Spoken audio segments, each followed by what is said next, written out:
YSR news కి స్వాగతం. ముందుగా ముఖ్యాంశాలు. పేదల బతుకులను మార్చే విధంగా ప్రభుత్వ పథకాలు ఉన్నాయన్న గవర్నర్ అబ్దుల్ నజీర్. మరో 3 నెలల్లో ఎన్నికలు వస్తున్నాయి. మీరే న్యాయ నిర్ణేతలు, సరైన నిర్ణయం తీసుకోవాలని ఎమ్మెల్యే అనంత వెంకటరామరెడ్డి పిలుపు. అనంతపురం పార్లమెంట్ తో పాటు రాష్ట్రంలో 25 పార్లమెంట్ స్థానాలు వైఎస్ఆర్ కాంగ్రెస్ పార్టీ కైవసం చేసుకుంటుందన్న మాజీ మంత్రి శంకర్ నారాయణ. వీరశైవులకు రాజకీయ ప్రాధాన్యం కల్పించకపోతే మా తడాకా చూపిస్తాం. పేదల బతుకుల్లో వెలుగులు నింపే విధంగా ప్రభుత్వ పథకాలు ఉన్నాయని రాష్ట్ర గవర్నర్ అబ్దుల్ నజీర్ అన్నారు. కేంద్ర ప్రభుత్వం ద్వారా అమలవుతున్న ముఖ్య పథకాలు మరియు కార్యక్రమాల గురించి ప్రజలకు తెలియజేయాలని సూచించారు.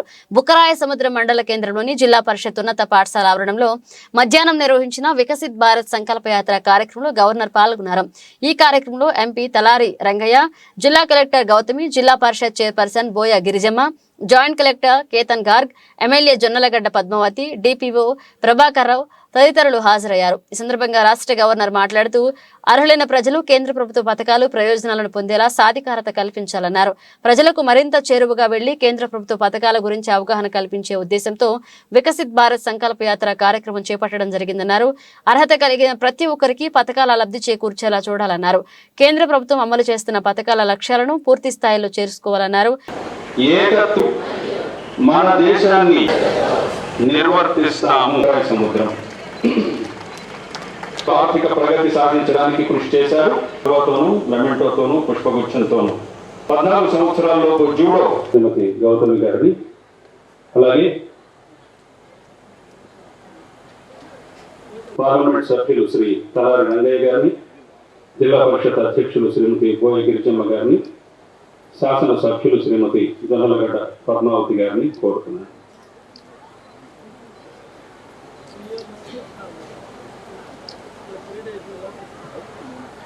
మన ప్రీతమ సంయుక్త కలెక్టర్ శ్రీ కేతన్ గార్గ్ గారు. ప్రజలు ఆ పథకాల ప్రయోజనాలను పొందేలా సాధికారత కల్పించడం, ప్రజలకు మరింత చేరువగా వెళ్ళి ఈ పథకాల గురించి వారికి అవగాహన కల్పించే ఉద్దేశంతో ఈ వికసిత్ భారత్ సంకల్ప యాత్ర కార్యక్రమం చేపట్టిన విషయం మీ అందరికీ తెలిసినదే. గరీబ్ కళ్యాణ్ దేశ్ కా Kalyan. To serve the poor and honour the marginalised sections of the society, create basic infrastructure for the poor, ensure food security to over 80 crore citizens of the country, fulfill aspirations and protect rights of weaker sections, empower Divyangs, ensure all-round development of the tribals, provide affordable housing to more than 3 crore rural poor with all basic amenities. Benefits extended to eligible persons through some of the flagship welfare schemes include collateral-free loans facilitated to street vendors under PM Swanidhi program, collateral-free loans up to rupees 3 lakh extended to skilled artisans of 18 traditional crafts under PM Vishwakarma program, seamless access to ration provided across the country through One Nation, One Ration card, and free food grains distributed under the PM Garib Kalyan Anna Yojana. And specifically, the rural areas saw the fastest decline in poverty from 32.59% to 19.28%. The Government of India has been giving top priority to agriculture and farm sector with the aim of doubling the incomes of the farmers. It is apt to recall the words of our Prime Minister Shri Narendra Modi ji, who said, and I quote, ఈ కార్యక్రమంలో జిల్లా collector Gautami మాట్లాడుతూ కేంద్ర ప్రభుత్వం ద్వారా ఇప్పటి వరకు జిల్లాల్లో ఎంత మందికి లబ్ధి చేకూరనుంది అని వివరించారు. ముఖ్య అతిథిగా విచ్చేసి మన జిల్లాకి 36,000 మంది లబ్ధిదారులకు శాశ్వత గృహాలు మంజూరు చేయడమైనది. పిఎం ఉజ్వల యోజన పథకం ద్వారా 20,146 ఎల్పిజి కనెక్షన్ ని మంజూరు చేయడమైంది. పిఎం కిసాన్ సమ్మాన్ పథకం ద్వారా 2,20,500 మంది రైతులకు గాను దాదాపు 880 కోట్ల రూపాయలు లబ్ధి చేకూర్చడం జరిగింది. జిల్లాలో 3,78,000 మంది రైతులకు కిసాన్ క్రెడిట్ కార్డ్స్ ని జారీ చేసి వారికి రూపాయలు 5,485 కోట్ల రుణాలని కూడా మరి మంజూరు చేయడం జరిగింది. పిఎం పోషణ్ అభియాన్ పథకం ద్వారా 1,55,000 మందికి పౌష్టిక ఆహారం పంపిణీ చేయడం జరుగుతూ ఉంది. జలజీవన్ మిషన్ ద్వారా 3,50,000 ఇళ్లకు తాగునీటి కొలాయి కనెక్షన్లు ఇవ్వడం జరుగుతుంది. స్వామిత్వంలో భాగంగా దాదాపు 2,060 మందికి ప్రాపర్టీ కార్డ్స్ ని మనం మంజూరు చేయడం జరిగింది. జన్ధన్ యోజన పథకం ద్వారా 6,40,000 బ్యాంకు ఖాతాలను మరి ప్రజలందరూ కూడా ప్రారంభించడం జరిగింది. జీవన జ్యోతి ద్వారా 3,60,000 మందికి 2 లక్షల బీమా సౌకర్యాన్ని కల్పించడం జరిగింది. దాదాపు 1,31,000 మందికి పిఎం ముద్రా లోన్ పథకం ద్వారా ఇప్పటి వరకు 1,028 కోట్ల రూపాయలు మంజూరు చేయడమైంది. సురక్ష బీమా యోజన ద్వారా 9,40,000 మందికి ప్రమాద బీమా సౌకర్యం కల్పించడమైంది. జిల్లాలో అటల్ పెన్షన్ యోజన ద్వారా 1,70,000 మందిని నమోదు చేసుకున్నాం. 40,000 మంది రైతులకి నానో ఫర్టిలైజర్స్ సరఫరా చేయడం జరిగింది. వికసిత్ భారత్ సంకల్ప యాత్రలో భాగంగా ప్రధానమంత్రి ఉజ్వల యోజన కింద 2,542 మందిని, అదేవిధంగా ప్రధానమంత్రి సురక్ష బీమా యోజన కింద 1,126 మందిని మరియు ప్రధానమంత్రి జీవన్ జ్యోతిలో భాగంగా 743 మందిని నూతనంగా గుర్తించి నమోదు చేయడం అయింది. మరి ఇంతటి చక్కటి కార్యక్రమాలను మనం అమలు చేసుకునే విధంగా సహకరిస్తున్న కేంద్ర రాష్ట్ర ప్రభుత్వాలు మరియు ప్రజా ప్రతినిధులకి నా హృదయపూర్వక ధన్యవాదాలు తెలియజేసుకుంటున్నాను. మరొక వైపు ఎమ్మెల్యే జొన్నలగడ్డ పద్మావతి మాట్లాడుతూ కేంద్ర ప్రభుత్వ పథకాలకు తోడు రాష్ట్ర ప్రభుత్వం అందించే పథకాలు కూడా పేదలకు ఎంతగానో ఉపయోగపడుతున్నాయన్నారు. భారత్ సంకల్ప యాత్రలో భాగంగా అనంతపురం జిల్లాకు విచ్చేసిన గౌరవ ఆంధ్రప్రదేశ్ రాష్ట్ర గవర్నర్ వికసిత్ భారత్ సంకల్ప యాత్ర కార్యక్రమం సింగనమల నియోజకవర్గంలో నిర్వహించడం అనేది మాకు గర్వకారణం. కార్యక్రమం ఒక అద్భుతమైన కార్యక్రమంగా చెప్పవచ్చు. గౌరవ ప్రధానమంత్రి శ్రీ నరేంద్ర మోడీ గారి నాయకత్వం దేశం అభివృద్ధి పదంలో నడుస్తుండడం, కరోనా సమయంలో ప్రపంచానికి వ్యాక్సిన్ అందించిన దేశంగా ఖ్యాతి తెచ్చిన ఘనత మన ప్రధాని గారిది. గౌరవ ప్రధాని శ్రీ నరేంద్ర మోడీ గారి ఆశీస్సులతో మన రాష్ట్రంలో గౌరవ ముఖ్యమంత్రి శ్రీ వైఎస్ జగన్మోహన్ రెడ్డి గారు గ్రామ స్వరాజ్యాన్ని తీసుకొచ్చారు. అంతేకాకుండా పక్క రాష్ట్రాలకు రోల్ మోడల్గా అభివృద్ధి చేసి చూపిస్తున్నారు. కేంద్ర ప్రభుత్వం వ్యవసాయాన్ని ప్రోత్సహిస్తూ రైతులకు పెట్టుబడి సాయంగా సంవత్సరానికి 3 దఫాలుగా 6,000 ప్రతి రైతు కుటుంబానికి అందించడం జరుగుతుంది. దీనికి తోడుగా రాష్ట్ర ప్రభుత్వం 7,500 అదనంగా మొత్తం 13,500 ప్రతి సంవత్సరం రైతుల ఖాతాల్లో జమ చేస్తూ కేంద్ర రాష్ట్ర ప్రభుత్వాలు తమ వెంట ఉన్నాయని రైతు భరోసా ద్వారా రైతులకు భరోసా కల్పిస్తున్నారు. కేంద్ర ప్రభుత్వం ఇల్లు లేని పేదవారికి ఇల్లు మంజూరు చేసే గొప్ప కార్యక్రమంలో భాగంగా కేంద్ర ప్రభుత్వం అందిస్తున్న ఆర్థిక సహకారానికి పేదలందరూ సొంత ఇల్లు కట్టుకొనడానికి వీలుగా వారందరికీ అండగా నిలబడుతూ మన రాష్ట్ర ప్రభుత్వం గౌరవ ముఖ్యమంత్రి శ్రీ వైఎస్ జగన్మోహన్ రెడ్డి గారు చరిత్రలో ఎన్నడూ లేని విధంగా 30 లక్షల మంది లబ్ధిదారులకు ఉచితంగా ఇంటి స్థలాలు కేటాయించి వారి సొంత ఇంటి కల నెరవేర్చుకొనుటకు బాటలు వేయడం జరిగింది. మా బుక్కరాయ సముద్రంకు విచ్చేసి మా నియోజకవర్గ ప్రజలకు కేంద్ర రాష్ట్ర ప్రభుత్వాలపై మరింత భరోసా కల్పించిన గౌరవ గవర్నర్ శ్రీ ఎస్ అబ్దుల్ నజీర్ గారికి మరొకసారి హృదయపూర్వక ధన్యవాదాలు తెలుపుకుంటూ గౌరవ కలెక్టర్ గారికి, ఎస్పీ గారికి నా హృదయపూర్వక నమస్కారాలు. మరో 3 నెలల్లో ఎన్నికలు రాబోతున్నాయని ప్రజలు సరైన నిర్ణయం తీసుకోవాల్సిన సమయం వచ్చిందని ఎమ్మెల్యే అనంత వెంకటరామరెడ్డి అన్నారు.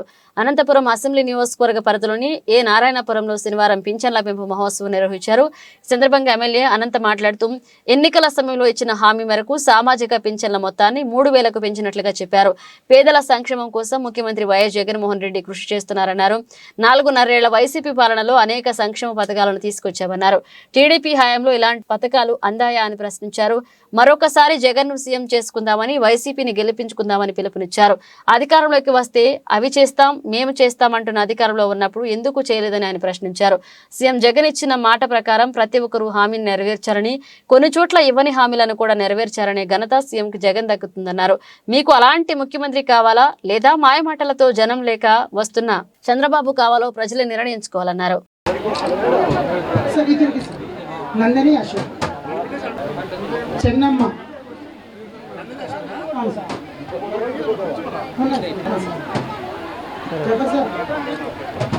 చంద్రబాబు నాయుడు మళ్ళా 2014లో రాజశేఖర్ గారు అందరికీ 200 పెన్షన్తో స్టార్ట్ చేస్తే మళ్ళా చంద్రబాబు నాయుడు వచ్చే లోపల 2004 నుంచి 14 1000 రూపాయలు చేస్తే ఆ 1000 రూపాయల పెన్షన్నే 2019 ఎన్నికల కంటే 2 నెలల ముందు అంటే ఫిబ్రవరి జనవరి వరకు కూడా 1000 రూపాయలు మాత్రమే పెన్షన్ మాత్రమే ఇచ్చినారు. గతాన్ని మతికి తెచ్చుకోండి మీరందరూ కూడా. కానీ ఆ తర్వాత రాష్ట్ర జగన్మోహన్ రెడ్డి గారు పాదయాత్ర ద్వారా నేను 2000 రూపాయలు ఇస్తానంటే మళ్ళా ఓట్ చేస్తారో లేదో అని చెప్పి ఒక భయంతో కేవలం ఎన్నికలు 2 నెలల ముందు 2019 జనవరి ఫిబ్రవరి మార్చి మాత్రమే ఇచ్చి ఎన్నికలకు పోతే ఆ రోజు ఎన్నికల సమయంలో 2000 చెప్తే అతను ఇస్తా అంటున్నాడు కదా, నేను 2250 రూపాయలతో ప్రారంభించి 4 సంవత్సరాల్లో 3000 రూపాయలు చేస్తానని చెప్పిన మాట ప్రకారమే నిలబెట్టుకున్నవాడు మన ముఖ్యమంత్రి జగన్మోహన్ రెడ్డి గారు. ఆ రోజు నేను చెప్తాను, ఈ రోజు 66,38,000 మందికి 2000 కోట్లకు పైబడి పెన్షన్ ఇస్తే ఆ రోజు ఇదే చంద్రబాబు నాయుడు గారు ఉన్నప్పుడు కేవలం 38 లక్షలు మాత్రమే. ఈ రోజు చంద్రబాబు నాయుడు దిగిపోయిన తర్వాత జగన్మోహన్ గారు వచ్చినాక ఈ రాష్ట్రంలో 29 లక్షల మందికి ఇంకా ఎక్కువ మందికి చేసి పెన్షన్లు ఇచ్చిన ఘనత మా పార్టీది, మన ముఖ్యమంత్రి జగన్మోహన్ రెడ్డి గారు అని చెప్పేసి కూడా ఈ సందర్భంగా మనవి చేస్తున్నాం. ఈ రోజు ముఖ్యమంత్రి జగన్మోహన్ రెడ్డి గారు ఒకటి చెప్పాడు, పేదలు ధనవంతులు ఉంటే పేదల దిక్కు నేను. ఈ రాష్ట్రంలో ముఖ్యమంత్రి జగన్మోహన్ రెడ్డి గారు ఉన్నంత వరకు కూడా సంక్షేమ ఆగదు అని చెప్పినాడు ఈ రోజు జగన్మోహన్ రెడ్డి గారు. కానీ ఆలోచించమని చెప్పి నేను అడుగుతా ఉన్నాను, ఇతరులు వస్తే ఇస్తారా ఎవరు ఇస్తారో అని చెప్పి ఆలోచన చేయండి. 4.5 సంవత్సరాలు దాదాపుగా కూడా 60 నెలలు ఏనాడు కూడా మిమ్మల్ని కానీ ఏమీ అడగకుండా కేవలం మీకు సహాయం చేసి మీ కుటుంబాలు ముందుకు తీసుకోవడం మాత్రమే లక్ష్యంతో జగన్మోహన్ రెడ్డి గారు పనిచేశారు. ఇంకా 100 రోజులు ఎవరో చెప్పారు, కేవలం 100 రోజులు ఉన్నాయి, 3 నెలలు ఉన్నాయి, మళ్ళా కూడా ఎవరు పరిపాలించాలా అని చెప్పేసి, ఎవరు ముఖ్యమంత్రి కావాలని చెప్పేసి. మీకోసం ఈ 4.5 సంవత్సరాలు తపన పడిన ముఖ్యమంత్రి కోసం మీరు కనీసం ఈ 100 రోజులు గంట మీ పక్కింటోళ్ళకో, మీ ఎదురింటోళ్ళకో, మీ బంధువులకో, స్నేహితులకో, మీ పక్క ఊరోళ్ళకో ఒక్క తూరి అందరు కూడా మీకోసం 4.5 సంవత్సరాలు తపన పడిన ఈ ముఖ్యమంత్రిని మరొక మారు ఎన్నుకోవడానికి మీరు ఎందుకు సమయం కేటాయించకూడదని చెప్పేసి మిమ్మల్ని అందరినీ కూడా కోరుతా ఉన్నాం. ఈ ముఖ్యమంత్రిని మరొక మారు కూడా చేసుకోవడానికి ప్రతి ఒక్కరు కూడా కృషి చేయాలని చెప్పేసి కూడా మిమ్మల్ని అందరినీ కూడా కోరుకుంటూ, సీఎం జగన్ టికెట్ ఇచ్చినా ఇవ్వకపోయినా ఆయన వెంటే నడిచేందుకు చాలా మంది నేతలు ఉన్నారని మాజీ మంత్రి శంకర్ నారాయణ అన్నారు. అనంతపురం జిల్లా వైఎస్ఆర్ కాంగ్రెస్ పార్టీ కార్యాలయం మీడియాతో మాట్లాడుతూ సీఎం జగన్ తనకు అనంతపురం పార్లమెంట్ టికెట్ చెప్పారు. అనంతపురం పార్లమెంట్ స్థానం తనకు కొత్త కాదని, తాము ప్రతిపక్షంలో ఉన్నప్పుడు 10 ఏళ్ల పాటు ఉమ్మడి జిల్లాకు వైఎస్ఆర్ కాంగ్రెస్ పార్టీ అధ్యక్షుడిగా పనిచేశారని గుర్తు చేశారు. తనకు అన్ని నియోజకవర్గాల నేతలతో మంచి పరిచయాలు ఉన్నాయని, ఖచ్చితంగా అనంతపురం పార్లమెంట్ స్థానాన్ని గెలిపించుకుని సీఎం జగన్ కు గిఫ్ట్ గా ఇస్తామని చెప్పారు. రాష్ట్రంలో 25 ఎంపీ స్థానాలను కూడా వైఎస్ఆర్ కాంగ్రెస్ పార్టీ కైవసం చేసుకుంటుందని స్పష్టం చేశారు. పార్టీలో కొంతమంది నాయకులు టికెట్ రాలేదన్న ఆవేదనతో మాట్లాడుతున్నప్పటికీ ప్రజలు ముఖ్యమైన నాయకులంతా సీఎం జగన్ వెంట ఉన్నారని ఆయన స్పష్టం చేశారు. మరి ఈరోజు ముఖ్యంగా నన్ను ఈ నెల 2వ తారీఖు అనంతరం పార్లమెంట్ వైఎస్ఆర్ కాంగ్రెస్ పార్టీ అభ్యర్థిగా జగనన్న ప్రకటించిన తర్వాత మరి ఈరోజు అనుకోకుండా ఇక్కడికి రావడం జరిగింది పార్టీ కార్యాలయానికి. గౌరవ ముఖ్యమంత్రి వైఎస్ జగన్మోహన్ రెడ్డి గారు ఏ బాధ్యతలు అయితే నా మీద ఉంచాడో ఆ బాధ్యతలన్నీ కూడా నేను సక్రమంగా నెరవేరుస్తానని, కార్యకర్తలకు, నాయకులకు, ప్రజలకు అందరికీ అందుబాటులో ఉంటూ వైఎస్ఆర్ కాంగ్రెస్ పార్టీకి మంచి పేరు తీసుకొస్తానని ఈ సందర్భంగా తెలియజేసుకుంటూ, మరి రాష్ట్రంలో ఉన్నటువంటి 175 అసెంబ్లీ నియోజకవర్గాలు అలాగే 25 పార్లమెంటు స్థానాలు గెలవాలనేది జగనన్న లక్ష్యం. ఆ లక్ష్యం దిశగా మేమందరం కూడా వైఎస్ఆర్ కాంగ్రెస్ పార్టీ శ్రేణులందరూ కూడా పనిచేస్తాం. తప్పుకోకుండా 175కు 175 స్థానాలు గెలుచుకునే విధంగా, 25 పార్లమెంటు స్థానాలు గెలుచుకునే విధంగా తీర్పు ఇవ్వడానికి ఈ రాష్ట్ర ప్రజానీకమందరూ కూడా సిద్ధంగా ఉన్నారనే విషయాన్ని కూడా ఈ సందర్భంగా గుర్తు చేస్తూ, అనంతరం పార్లమెంటు నియోజకవర్గంతో పాటు మరి సత్యసాయి జిల్లాలో ఉన్నటువంటి అన్ని నియోజకవర్గాల్లో కూడా వైఎస్ఆర్ కాంగ్రెస్ పార్టీ విజయానికి కృషి చేస్తానని కార్యకర్తలతో కానీ, నాయకులతో కానీ, ప్రజలతో కానీ ప్రత్యక్షమైనటువంటి సంబంధ బాంధవ్యాలు ఉన్నాయి.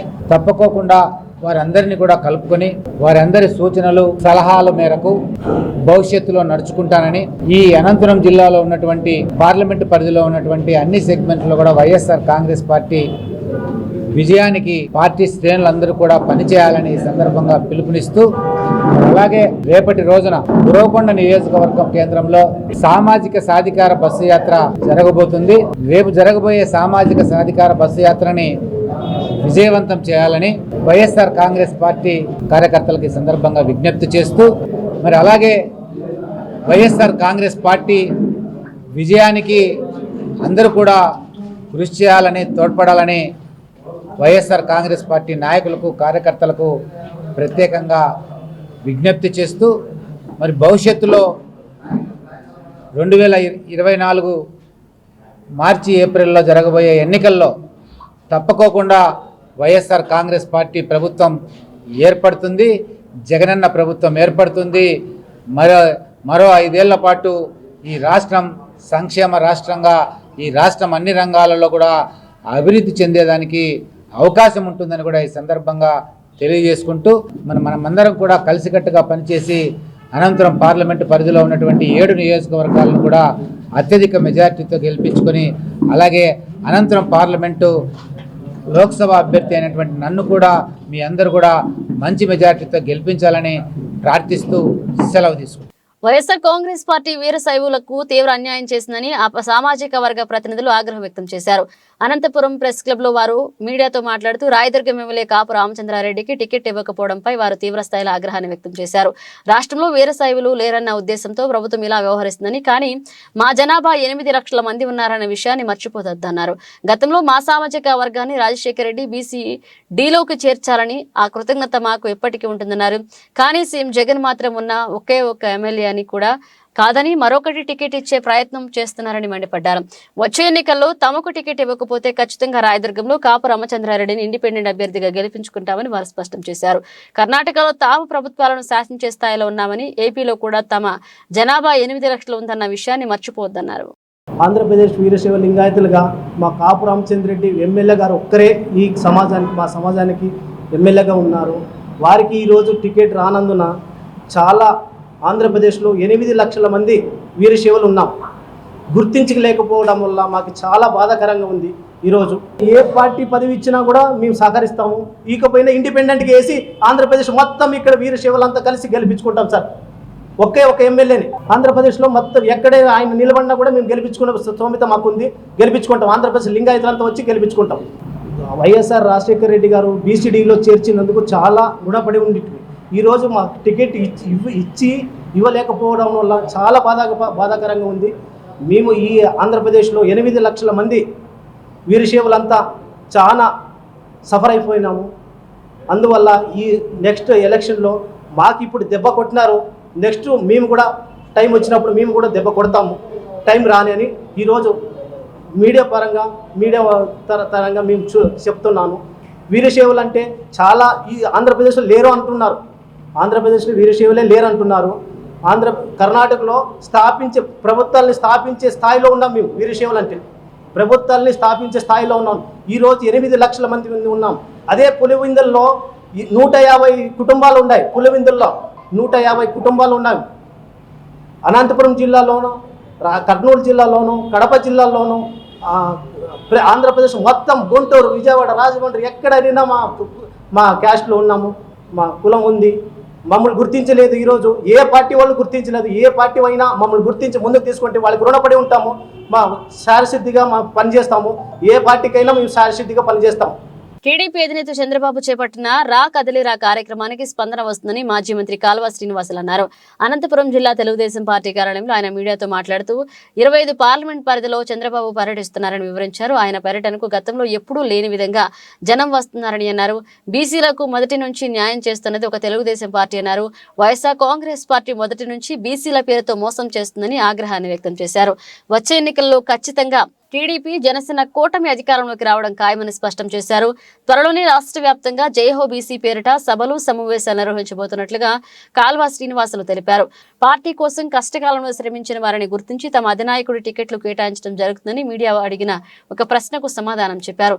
ప్రజాభిమానం కలిగిన మంచి వ్యక్తులు వైసీపీ నుంచి టీడీపీలోకి వస్తే స్వాగతిస్తామని ఆయన మరో ప్రశ్నకు సమాధానంగా చెప్పారు. శ్రీకాకుళం నుంచి అనంతపురం వరకు ఒకటే వరవడి, ఒకటే నినాదం, చంద్రబాబు నాయుడు గారు మళ్ళా ఈ రాష్ట్రానికి ముఖ్యమంత్రి కావాలి, ఈ రాష్ట్రం బాగుపడాలంటే, ప్రజలందరూ బాగుండాలంటే చంద్రబాబు నాయుడు గారి పరిపాలన రావాలని ప్రజలందరూ బలంగా కోరుకుంటా ఉన్నారు. ఒకవైపు నరహంతక పాలనకు చరమగీతం పాడమని రా కదలిరా అంటూ 25 పార్లమెంట్లోనూ యుద్ధ పేరు మోగిస్తూ పర్యటిస్తున్న చంద్రబాబు నాయుడు గారు సభలకు వస్తున్న ఆదరణ మనం చూస్తూ ఉన్నాం. ఎక్కడికి పోయినా వేలాది మంది, విశాఖపట్నం, నిన్న కనిగిరి, లక్షల మంది చంద్రబాబు నాయుడు గారి నాయకత్వాన్ని సమర్థిస్తూ స్వచ్ఛందంగా వస్తూ ఉన్నారు. ఇట్లా 25 పార్లమెంట్లోనూ మేము రా కదలిరా పేరుతో ఈ కార్యక్రమాలు చేసుకుంటూ పోతూ ఉన్నాం. మరోవైపు బీసీల వెన్ను దన్ను తెలుగుదేశం పార్టీ, బీసీలకు పుట్టినిల్లు తెలుగుదేశం పార్టీ, వెనుకబడిన వర్గాల వెన్నెముక తెలుగుదేశం పార్టీ, బలహీన వర్గాలకు అసలు సిసలు రాజకీయ వేదిక తెలుగుదేశం పార్టీ. కాబట్టే జయహో బీసీ పేరుతో అన్ని మండలాల్లోనూ కార్యక్రమాలు పెడతా ఉన్నాం. రాష్ట్ర వ్యాప్తంగా అన్ని పార్లమెంట్లోనూ ప్రత్యేక వాహనాల్లో ముఖ్యమైన బీసీ నాయకులంతా వెళ్ళి బీసీ కాలనీల్లోనూ మండల కేంద్రాల్లోనూ కార్యక్రమాలు ఏర్పాటు చేసుకొని వాళ్ళ అభిమానాన్ని, ఆప్యాయతలను మళ్ళా తెలుగుదేశం పార్టీ పొందడానికి జయహో బీసీ పేరుతో మేము కార్యక్రమాలు చేస్తూ ఉన్నాం. నైతికంగా తెలుగుదేశం జనసేన కూటమి ఎప్పుడో విజయం సాధించింది. సాధించాల్సింది ఇంకా సాంకేతిక విజయం మాత్రమే మిగిలి ఉంది. కాబట్టి నేను ఈ సందర్భంగా వైసీపీలో ప్రజాక్షేమాన్ని కోరుకునే వాళ్ళు, ప్రజల్లో గౌరవంగా బతకాలనుకునే వాళ్ళు, రాజకీయాల్లో హుందాగా ఉండాలనుకునే వాళ్ళందరికీ కూడా నేను ఒకటే విజ్ఞప్తి చేస్తూ ఉన్నా. మీరందరూ చంద్రబాబు నాయుడు గారి నాయకత్వాన్ని సమర్థించండి. ఆయనతో కలిసి పనిచేయడానికి సంసిద్ధులు గమ్మని, ప్రజాసేవే పరమావధిగా భావించే వాళ్ళు, రాజకీయాల్లో గౌరవంగా ఉండాలని కోరుకునే వాళ్ళను తెలుగుదేశం పార్టీ ఆహ్వానిస్తుంది. అదే సందర్భంలో ప్రజలను హింసించి, ప్రజలను బాధించి, అధికార మదంతో, అధికారమే శాశ్వతం అనుకునే భ్రమతో దుర్మార్గాలు సాగించిన వాళ్ళందరినీ దూరం పెట్టడంతో పాటు మళ్ళా మేము అధికారంలోకి వచ్చిన తర్వాత వాళ్ళందరికీ రిటర్న్ గిఫ్ట్లు కూడా ఉంటాయని ఈ సందర్భంగా నేను స్పష్టంగా చెప్పదలుచుకున్నాను. ఈరోజు చంద్రబాబు నాయుడు గారు, పవన్ కళ్యాణ్ గారు ఈ రాష్ట్ర అభివృద్ధి కోసం ఒక్కటై ముందుకు పోతూ ఉన్నారు. కాబట్టి ఆ రెండు పార్టీల కూటమికి విపరీతమైన ప్రజాదరణ లభిస్తూ ఉంది. మళ్ళా ఖచ్చితంగా ఈ రాష్ట్రాన్ని గాడిలో పెట్టగలిగిన సమర్థుడు చంద్రబాబు నాయుడు గారే. ఆయన నాయకత్వం అవసరమని అన్ని వర్గాల ప్రజలు బలంగా విశ్వసిస్తారు. Thank you. ఇవి ఇప్పుడు అప్డేట్స్. మన అప్డేట్స్తో మళ్ళీ కలుద్దాం.